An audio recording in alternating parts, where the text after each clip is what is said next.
focus on healthy relationships. Our first panelist is from the YWCA of North Central Indiana.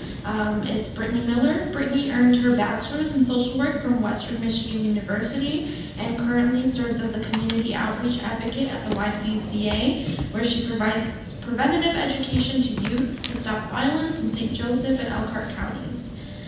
St. Mary's alumna Jessica Richmond-Castello of the Family Justice Center of St. Joseph County is our next panelist. Jessica is currently the Director of Victim Services and has over 10 years of experience in serving survivors of domestic and family violence, sexual assault, and stalking. And from St. Mary's College, our final panelist is Dr. Bettina Spencer. Dr. Spencer received her PhD in social psychology from the New School for Social Research and is currently a professor of psychology and the acting director of academic and undergraduate research at St. Mary's College. Remember to take care of yourself, take breaks, and grab snacks as needed. There's snacks over there on that table. But welcome to our panelists.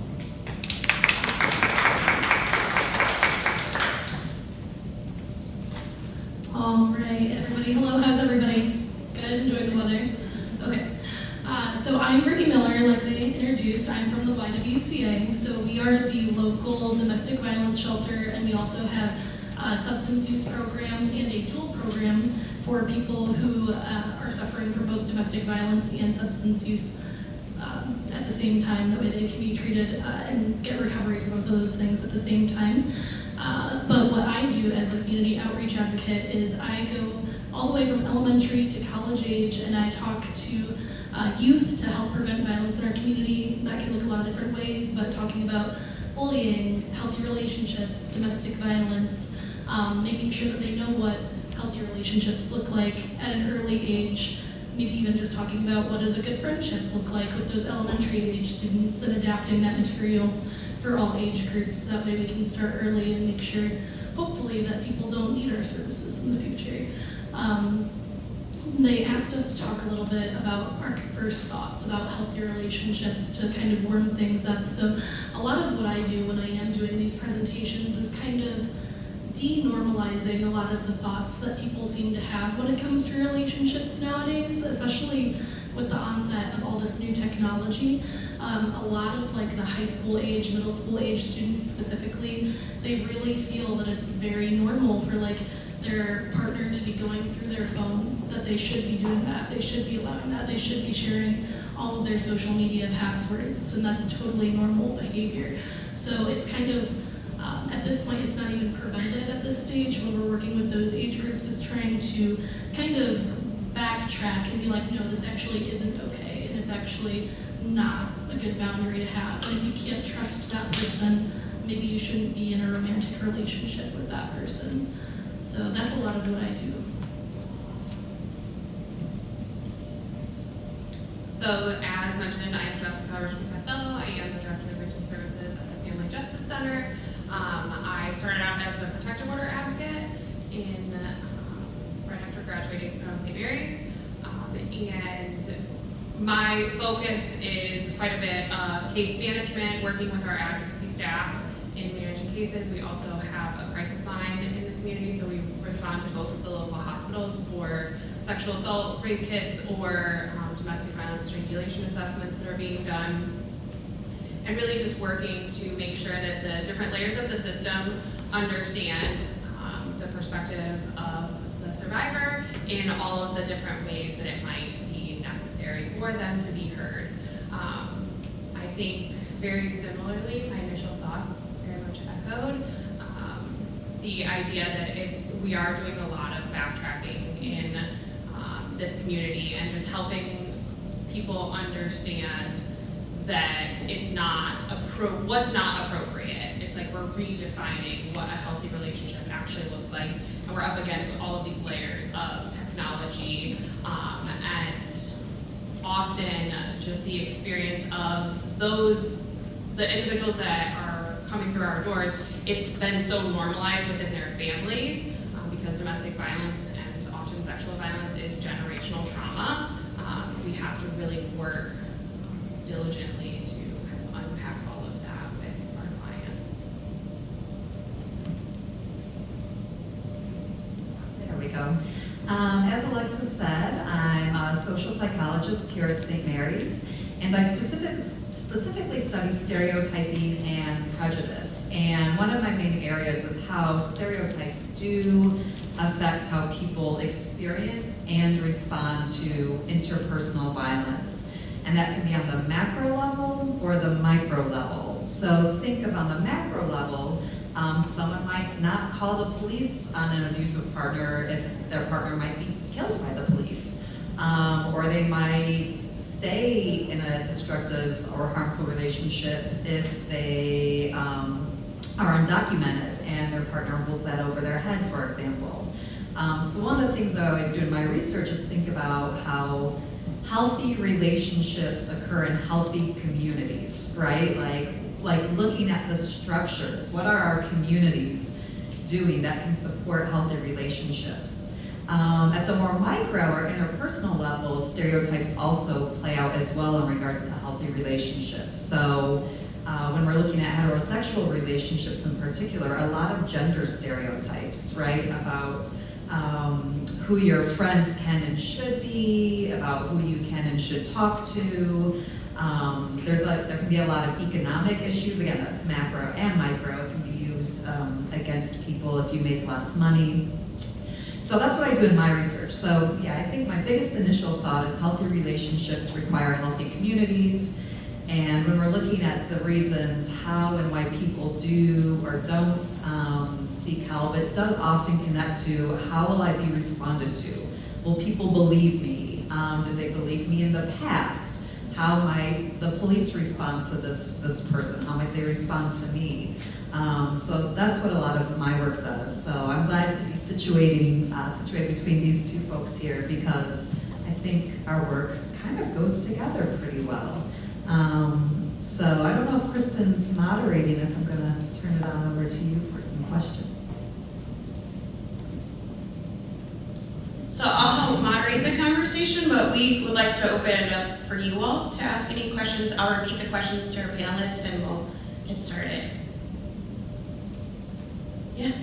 Can you talk a little bit about the difference between an unhealthy and an abusive relationship?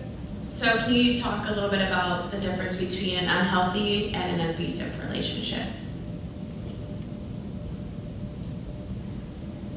So when we're looking at healthy and unhealthy relationships, a lot of that has to deal with like, do you have healthy boundaries? And that looks different because you have relationships with everyone in your life. You have relationships with your family, with your partners, you have professional relationships with your peers and your teachers. So there's different appropriate boundaries for all of those situations. And kind of, I think that's the basis of every healthy relationship is knowing, okay, your teacher probably shouldn't be your best friend. Those things are kind of obvious, but then in relationships, those lines get easily blurred, especially when things like we talked about are so normalized. And it can look different in each relationship. It's gonna look different in a heterosexual relationship than with, gender and sexually diverse relationship. There's different cultural things that you have to take too, because like if you're looking at different races and ethnicities as well, there are things that might be expected, but it still might not necessarily pull into, is it a healthy relationship or is this an expectation that someone has for you? So you look at the foundations of like, do you have trust in your relationship? Do you trust that person? Do you have respect in your relationship? Are you allowed to have your own ideas and opinions and values and thoughts without the other person telling you what you can and can't do? Are you able to pursue your own dreams and wants? I think that's kind of like the start, if anyone wants to follow up. I think there's also the difference of power differential in so many of our cases.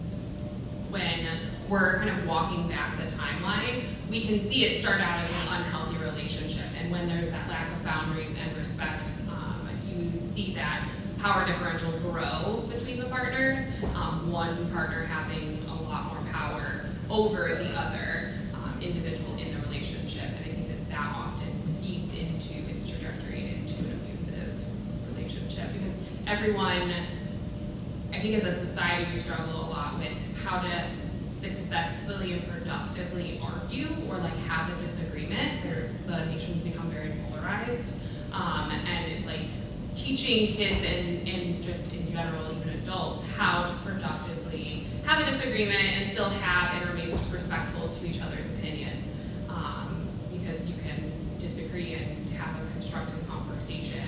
And it might toe into that unhealthy, sometimes people say hurtful things to one another, but with that respect that's being discussed, you can kind of backtrack it.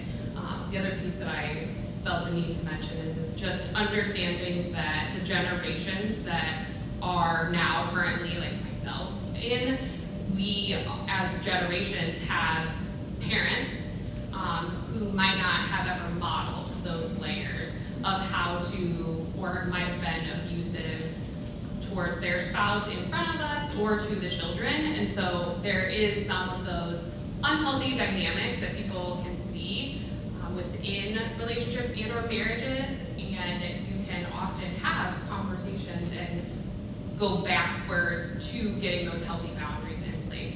I think so often working with clients, there's this element of like, I want them to just get better. And I think in some situations it's possible, but in abusive, massive power differential cases, it is pretty tricky to walk that all the way back without some major intervention.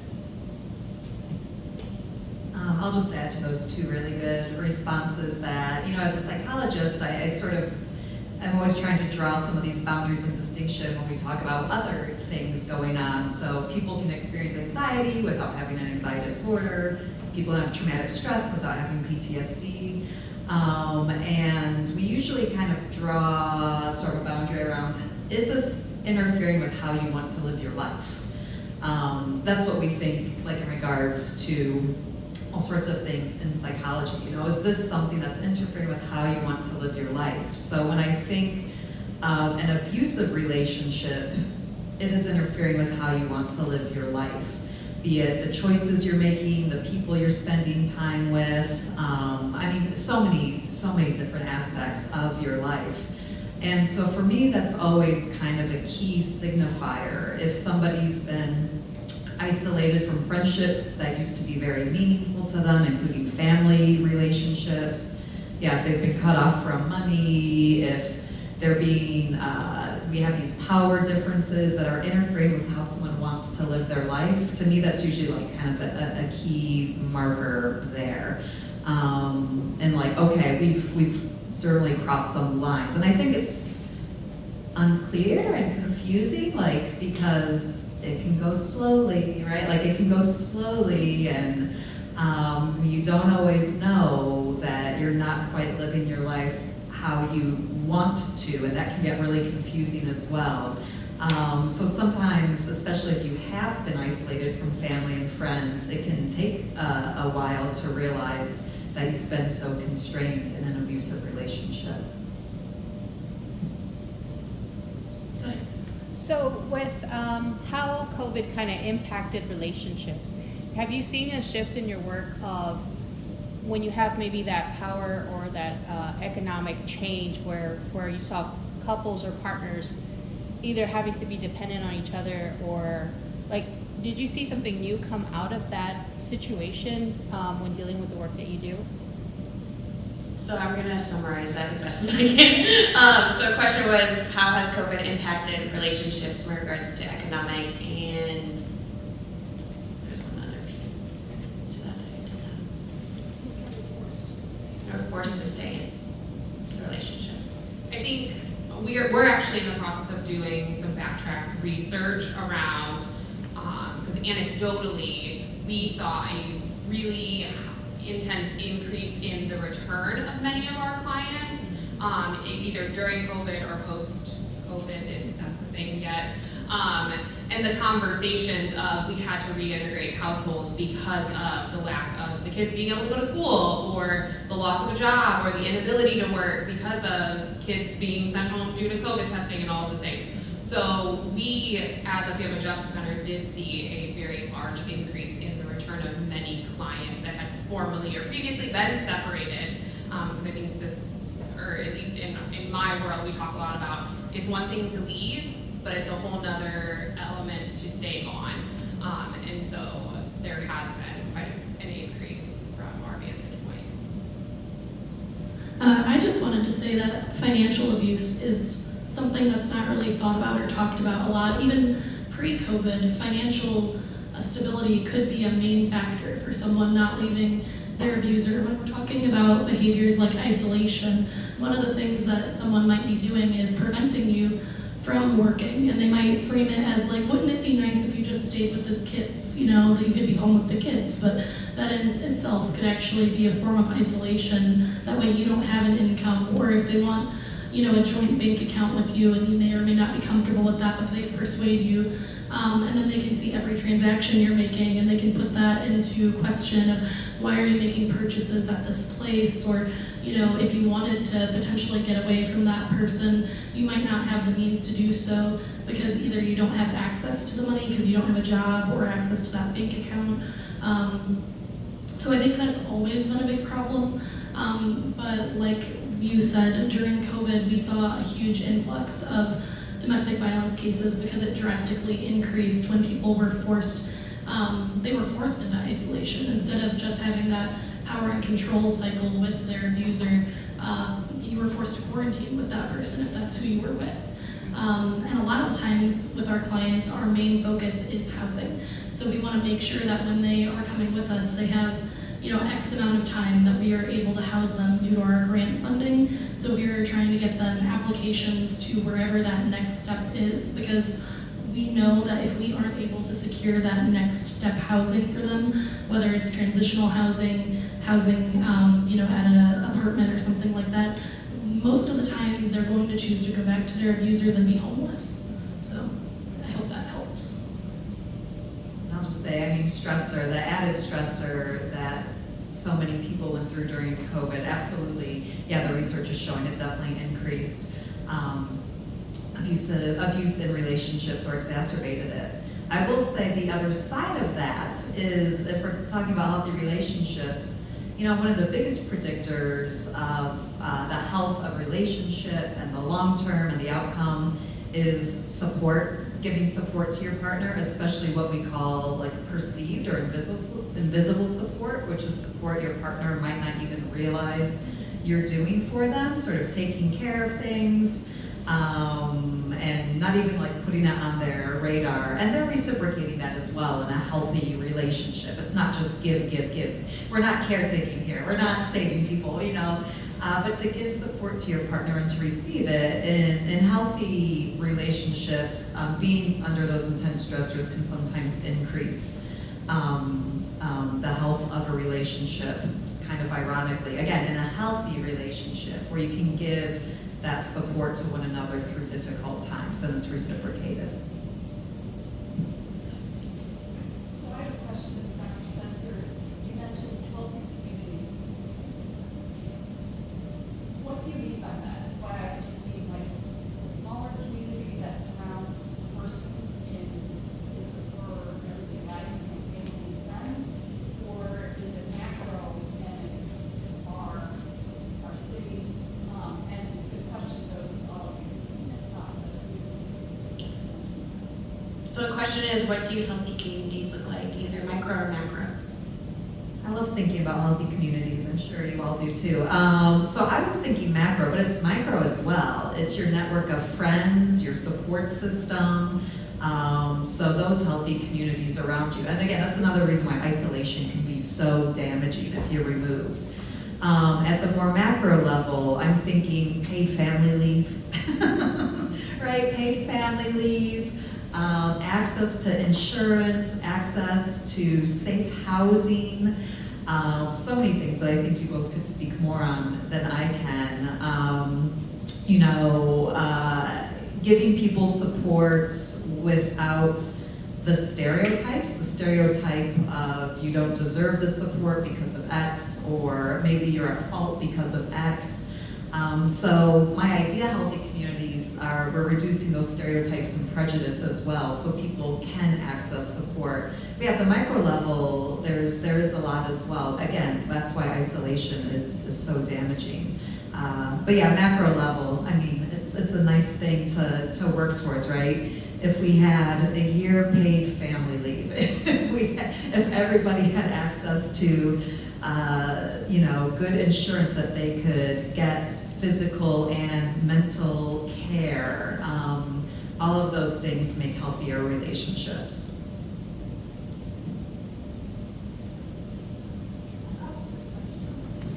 Because you mentioned monkey family, and then when we have Vesta and we have the kind of this conversation, Vesta is like, depending on how many people are employed, you can take, like for example, you can take 12 weeks of unpaid leave, if you're a survivor of like violent act or like a family member, and then the prime victim's compensation is an application you apply for, you get to get a virus, you can get compensation. Is there anything something like that? I know it's not related, but you just like mentioned that unpaid leave stuff. Okay. So there is a crime victims compensation fund in the state of Indiana, but to be kind of a crapshoot. And so that often is covering medical expenses, but it's secondary almost always. And it's not impossible, but it is extra steps and layers that often survivors just aren't in the headspace to complete all of the steps with, and it's different but depending on the crime. So sexual assault is kind of one layer, and then domestic violence, like there's check boxes, and in my opinion, often aren't always the safest hurdles to have victims jump through. Like they have to participate in the criminal investigation and in prosecution, like, and even with that those letters and forms can get lost in translation if nobody's monitoring it. So I wish it was better and something that was more accessible, but it's not currently. I just have a follow-up question to the healthy communities question that Michelle asked. Specifically, since we're on a primarily residential college campus, like what is our role in creating a healthy community to encourage healthy relationships, since we care for a student both sort of personally and professionally? So since we're a primarily residential campus, how can we provide that healthy community for our students and then for our entire campus community? Yeah, so I was going to kind of talk a little bit about supporting kind of in a small group a little bit before we went off into the macro stuff. But I feel like it's just really important, especially because some of us, we might not have witnessed domestic violence or interpersonal violence specifically in our lives. So it can be kind of hard if someone in your life is experiencing that and you aren't 100% sure that that is what's happening. So asking kind of direct questions, or if someone makes a comment, like if you're out with a group of friends and maybe, they're with their partner and their partner says something and you feel like, why would they say something like that? You can always comment if you feel safe to do so. Like, I don't think it was very appropriate of you to say that about her or him. Why would you, if they're belittling someone in public, or if they're talking about isolating, like instead of just assuming that your friend is maybe ghosting you, try checking up on them if they're in a newer relationship and being like, is everything okay? I haven't heard from you in a while. I just wanted to reach out and kind of be there, because especially if they are in that like isolation period and they're trying to turn, a lot of the times abusers will try and turn your friends against you or you against your friends. That way they have you all to yourself. So be that support, and even if they are being kind of irrational about everything that's going on, offer them support. Like, well, why don't we just go out anyway? Or do you want to maybe go to the counseling services together so that we can talk about what is going on? And you probably wouldn't go with them, but into counseling, but you would at least help them to get the services that they need. Just whatever it looks like, and they might say no, they might not be ready, but just being there is going to be so beneficial to them, especially if they're away from their family, because one of the biggest things about why abusers already have a step up at college campuses is you are separated potentially for the first time in your life from your family. I think the one follow-up I would say to that is just remembering that we can't demonize or villainize the other party, because that often deepens the control. Because most people generally get into relationships because they have a connection with that person and they might feel love and affection with them. So making sure that we're just creating a space for that person to talk to us, but having your own healthy boundaries around that if it's needed. I'll just say specifically to St. Mary's, and this is something I've worked on and thought about for many years, being on various task force and things like that. It can be hard to talk about relationships here because there are certain things students feel that they can and can't talk about, right? So I'm just gonna say this. It's hard to talk, for example, about sexual violence if you're not supposed to be having sex and you're having consensual sex in a relationship and there's sexual violence. It's hard to talk about that when we have certain policies and ideas in place. So I don't have an answer to that. I have ideas. I don't have an answer to that. But it can be hard to talk about certain things when you're not supposed to talk about other things. So I think it can be difficult to talk about relationships. Having said that, I think having resources and people and the education in place, like with our Green Dot training, right, which is bystander intervention training, you know, and that can get into relationships and abuse as well. But having education, resources, just hearing tips on how to intervene if someone's saying something belittling or isolating you, that goes a long way. But yeah, to have open conversations can be a little difficult sometimes. And we are in this residential community where we should care for each other. And yeah, that can be hard if we feel like we can't present our whole selves, who we're in a relationship with. Like I said, if you are having sex, right?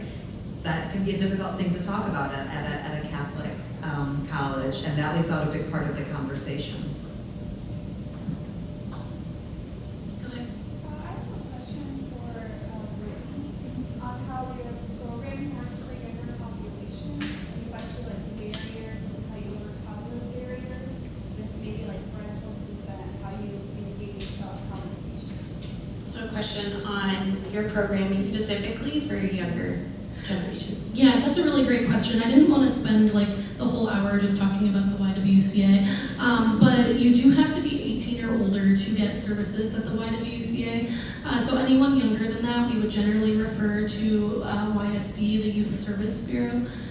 So they would be able to help anyone younger than that. We do work with a lot of youth too. Anyone that is up to the age of 18 can also, if their like parent is experiencing interpersonal violence, they can come into shelter and stay with their parent while they're receiving services. But we, like I said, people here, I would assume most of you are 18, you would be able to come in, you could get counseling services from us, you can have non-residential services. We have a domestic violence counselor, a sexual assault counselor. We have a children's counselor for people up to the age of 18, so that would be depending on the level of what we're looking at. You could even if you're 18, see the children's counselor still. And we're also working on doing groups for youth, which is going to be more so like our kids that are with us, so like residentially, that their parent is actually the one experiencing either the substance use or the domestic violence. We're doing support groups for them. That way, while their parents are getting treatment, we're also treating the whole family. Because as we know, all of these things are kind of a cycle and it's learned. So making sure that we're treating everybody all at once and everybody can get those services. So essentially, you're going to get the same services as an 18-year-old as anyone else who comes in, but younger than that, we're not really able to service you unless you come in with a parent. I hope that answers your question. I think the other potential part of your question was with the actual education within, like the schools, and there's actually a law in the state of Indiana that requires K through 12 to have prevention education and healthy relationships programming, and they have deadlines that are a little bit unrealistic for the school corporations, but it has given service providers in the community a little bit more teeth when going to the schools and saying, hey, we think that this is really important, and there's also a law that supports us wanting to implement those types of education tools within the schools. The one thing that I wanted to kind of tag on the end of what she was saying was within the Family Justice Center model, we're a multidisciplinary team, so my staff and team and myself is housed alongside the Special Victims Unit, both law enforcement and prosecutors, and then we also have the child forensic interviewers on site with us. And so anybody like working alongside DCS or law enforcement, anyone most of the time under the age of 14 is getting a forensic interview where it's specific, it's one-on-one, and if there's issues with consent from the parents for that forensic interview, or both parents are suspect in the offense, then we can seek a court order from the Juvenile Justice Center to do that interview with the child. Can you talk more about maybe how to assist a friend in an unhealthy relationship and also kind of how to take care of yourself through that process? So how to assist in unhealthy relationships, and then how to take care of yourself in that process. So in that regards, are you talking about the friendship is unhealthy, or is it that your friend is in like an unhealthy relationship? I guess if the friend was in the unhealthy Okay, I just wanted to clarify, thank you. So yeah, kind of like I said, just making sure that you are there for that person, because a lot of the times I feel like if you are, your friend all of a sudden is in a relationship and all they care about is that person, right? That's going to definitely make you feel a certain type of way, especially if you already had, a basis of what your relationship was built on, and then all of a sudden you're going to also feel like your friend has abandoned you. That's kind of why I said I know that it can be hard to reach out to that person, but a lot of the times that's going to be the most beneficial thing that you can do, because they're going to be under the thumb of the person that they're in that relationship with, and they're going to be putting a lot of pressure on them. There's a lot of jealousy and things that go hand in hand with that of like, why are you spending time with your friends when you could be spending time with me? And they're guilting and shaming that person for spending time with you. So reassuring them that like, no, we need to have a girls' night or a guys' night if that's, how it goes, or, making sure that you're still there supportive with them through that relationship. And someone said before, you can't badmouth the abuser, because if you're like, oh, he's just not good for you, he is not the right guy, why would you even be with him? That is going to solidify what the abuser is saying to keep them away from you, because that's their ultimate goal. And I'll let you guys follow up too. Thinking about the taking care of yourself part of it, I'm digging my brain. I'm digging through my brain of all the methods of care we can give ourselves. I guess the first thing I'll say is that, you can be there for your friend, you can make contact, you can keep reaching out, you can be a space for them. There are times where your feelings are going to be hurt because you feel like they've just disappeared on you and they're not listening, and so I think you have to process your relationship with your friend too, and that might mean speaking about it with a counselor, but it also means recognizing our own limits sometimes, right? Like sometimes we hit our own limits and we do what we can, and then I don't want to say withdraw from your friend and not provide any more support, but sometimes you have to just recognize that you can only do so much and kind of accept that with yourself. It's not a great feeling, but I think it's better than like trying and feeling like you personally can control the situation when you can't. I don't know if that's taking care of yourself or not, but I think it's one thing to remember as you're going through it. And, like I said, also speaking to a counselor yourself, because friendships, it's important to have healthy friendships. And like maintaining friendships is really difficult as we get older, and losing friendships is one of the most painful things we can go through. And sometimes we have to recognize that it might feel lost for a while, but it's not. And we just sometimes have to set a limit, because we can't solve it necessarily. I don't know, that's not necessarily hopeful, so I hope yours is hopeful. I think a lot of the times we get many calls to our front desk with well-meaning friends, family, people, and often it's a lot of giving them bystander intervention tools and doing some reassuring on the person has to be ready. And I think that's sometimes the hardest element in so many of our cases, and even on my own caseload, I always tell our clients, like, I get it if there are unforeseen circumstances and you have to go back to that relationship. I get it.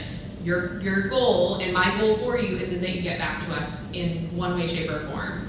And so when working with family that is frustrated or friends that are concerned, it's a lot of remembering to refer to professionals and kind of setting some wise words my therapist gave me.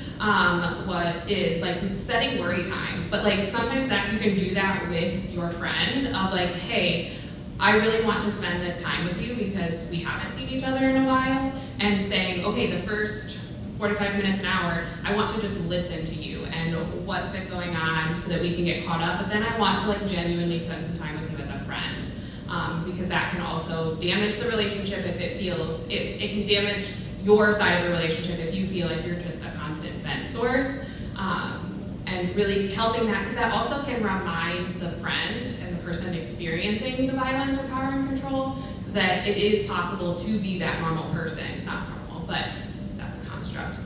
But the idea that it's okay to still be friends and do the normal kind of day-to-day, whatever people are doing these days. I have children, so that's my existence. Just one more follow-up to thing that I thought after everybody said it. It's sometimes like, again, we're not bad-mouthing that person, but if they are coming to you and they're like, you know, maybe this is one of their first relationships or they don't have a lot of experience in a relationship and they are sharing with you some of the experiences that they're having as a friend, I would not just sit idly by, because some people will be like, that's their business, I'm not going to say anything about that. But if you just say, you know, I don't think that's very normal. You don't have to say anything more than that. Just, I don't really think that's normal in relationships. Because they might, you know, it's not always, abuse isn't always getting punched in the face. It can be emotional, it can be sexual, it can be financial. You know, someone could just be using that person for money in a relationship. Like, if they're the one that's always buying, even that can be abusive behavior. And you can be like, well, why are you always buying? Or, you know, what do you think about that? Do you think that that's how it should be? Just kind of being there for them and letting them know that, you know, maybe these things aren't, you know, the way they should be. And I think they might appreciate that.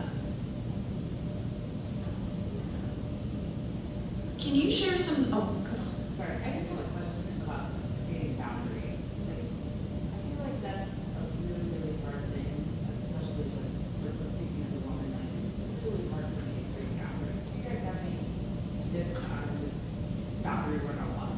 How do we even start that process? do you have tips on creating boundaries?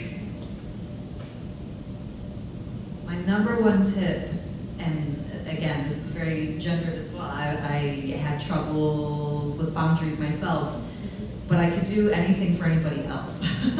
So I started to draw boundaries for myself like I would do for my sister. And it's a weird little mental trick, but I just thought, like, if I were observing this with a loved one, what boundaries would I create for her? And then I created them for myself. And again, there was something, it's very gendered, but it was something, I could do it for somebody else, but I couldn't do it for myself because I'd be mean if I did it.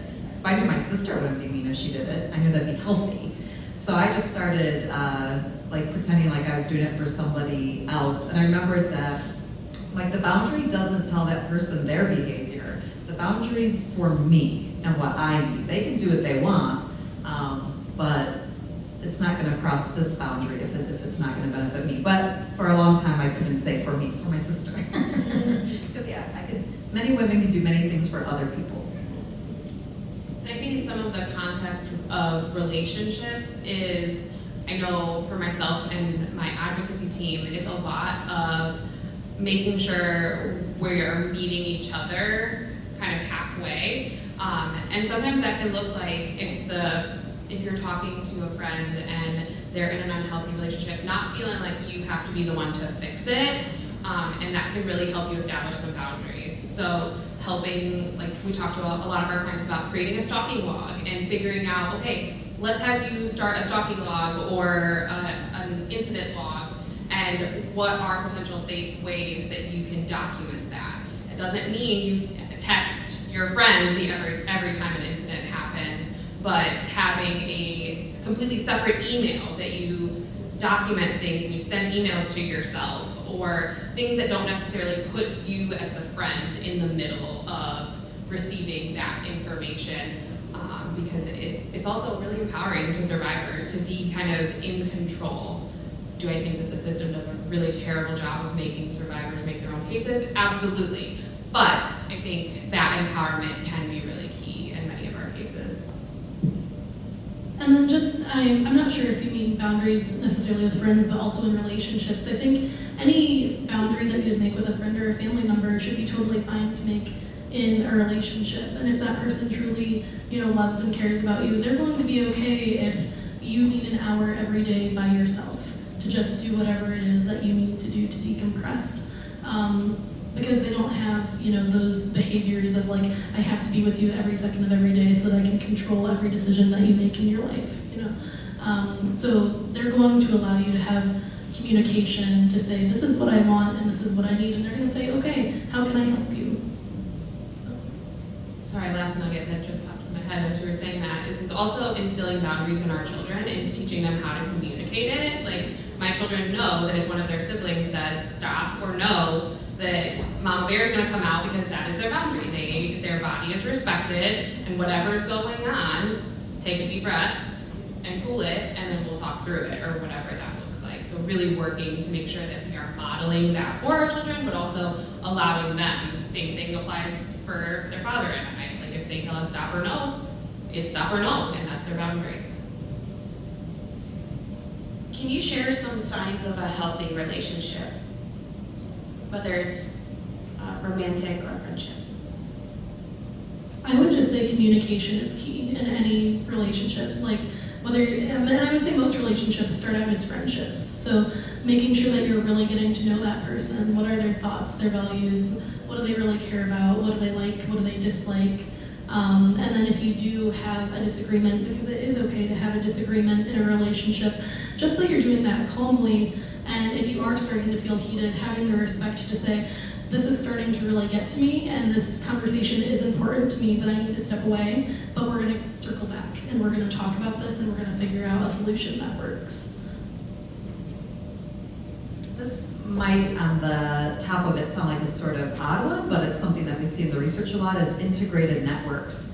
So not having totally separate friends, totally separate networks. Having some integration in those networks is usually a pretty big predictor of having a healthy relationship. If we're talking about romantic relationships, again, especially in heterosexual couples, because having those totally separate networks just allows for things to sort of fester in a not very good way. So having some overlap, especially in long-term relationships, knowing each other's family. You don't have to be all super bonded, but having some overlap with each other, because it does honestly signal pretty healthy communication, a friendship at the root of your relationship.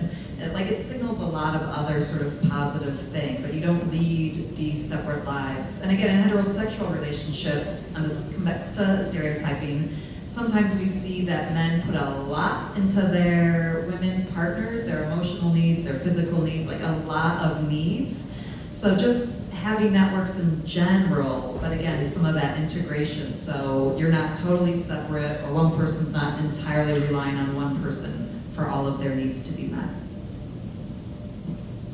I think communication is so important, and really having the space and the ability to talk about one's childhood and the experiences they've had, and whether those are healthy or may not have been healthy, or what their parents' relationships look like, can be so important in how to successfully understand when the other person is frustrated what they might need, or what you might need in those types of conversations long-term as well. The element of boundaries, being able to have boundaries, but also being able to discuss them and ask the question why. Like, why is that your boundary?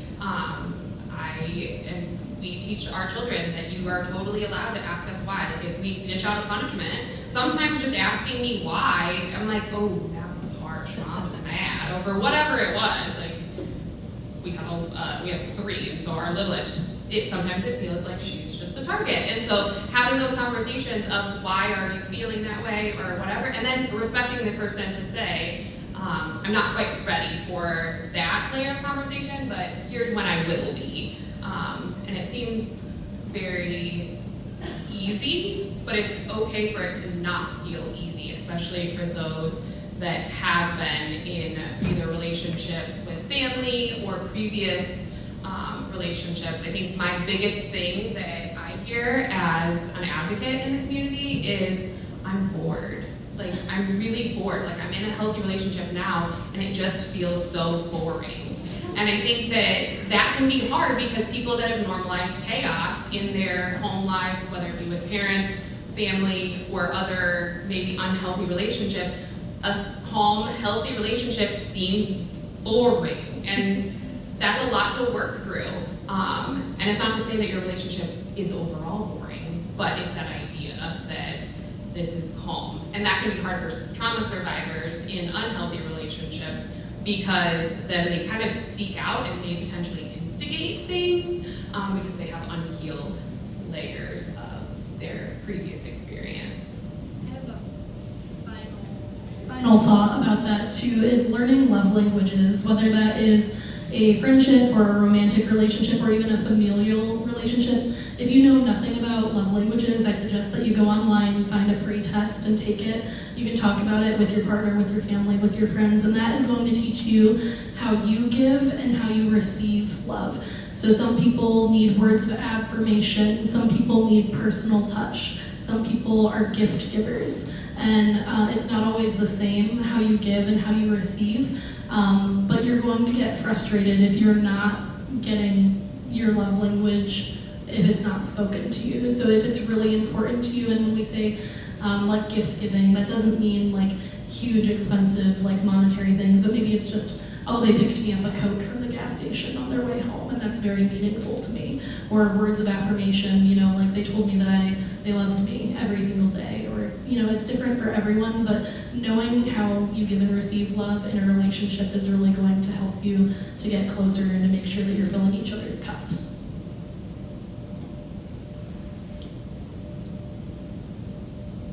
Anyone else? I have time for one more question. I don't know, like, just tell me this is not here, but are you all aware if like there's any like human trafficking happening in relationships? So are you aware if there's any human trafficking with any of those relationships? It's a really interesting question because we are currently having larger level, macro level discussions about that. Because my experience in the work is that almost all of our human trafficking cases that we've identified in my tenure is either teens based on a intimate partner relationship, while from their vantage point, like they view it as an intimate partner relationship, and often even so in our adult cases, it's almost always some sort of relationship that then turns into either labor or sex trafficking. And that's a lot of the education that we're working on is helping this idea of people in the systems at the macro level do a great job of kind of identifying the red flags, but understanding that like I would never walk into an interview room and say, oh my gosh, you're a trafficking survivor, because that client would look at me like I had 7 heads and was purple, and helping them understand, kind of identifying some of those dynamics and that power differential is the more important piece, because they're not going to immediately self-identify in most cases that they are trafficking survivors. I want to thank our panelists for joining us today.